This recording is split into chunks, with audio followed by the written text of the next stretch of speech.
ঘরোয়া পদ্ধতিতে খাসির মাংস বানানোর জন্য দেখুন কী কী নেওয়া হয়েছে। তেজপাতা, জিরা, এলাচ, দালচিনি ও ধনে।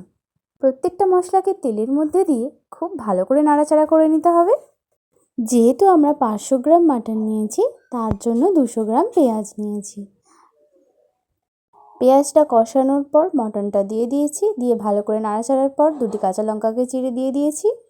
1 চামচ হলুদ গুঁড়ো দিয়ে দিয়েছি ও স্বাদ মতো নুন। ভালো করে কষিয়ে নেওয়ার পর দিতে হবে 25 গ্রাম রসুন ও 10 গ্রাম আদা। দেওয়ার পর আরও ভালো করে কষিয়ে নিতে হবে। একটি টমেটোকে কুচি করে দেওয়া হয়েছে। এরপর 3টি মশলা, কাশ্মীরি লঙ্কা 1 চামচ, লঙ্কা গুঁড়ো 1.5 চামচ ও 1 চামচ ধনে গুঁড়ো দিয়ে ভালো করে নেড়ে নেওয়া হয়েছে।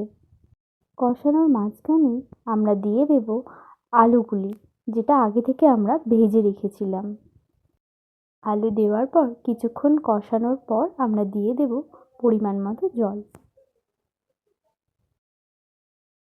জল দেওয়া হয়ে গেলে আমরা প্রেসার কুকারের মুখটা ভালো করে এঁটে দেব। যতক্ষণ পর্যন্ত না 4টে সিটি হচ্ছে ততক্ষণ আমরা খুলব না। 4টে সিটি হয়ে যাওয়ার পর আমরা দিয়ে দেব 2 চামচ পরিমাণ মিট মশলা। পরিমাণ মতো ধনেপাতা দিয়ে দেব। ধনেপাতা দেওয়ার পর 5 মিনিট মতো এভাবেই নাড়াচাড়া করে নিতে হবে। ভালো লাগলে চ্যানেলটা সাবস্ক্রাইব ও লাইক করার একটা অনুরোধ রইল। দেখুন কালারটা কত সুন্দর এসেছে ও সিদ্ধও কত সুন্দর হয়েছে। দেখা হচ্ছে নতুন কোনো একটা ভিডিও নিয়ে।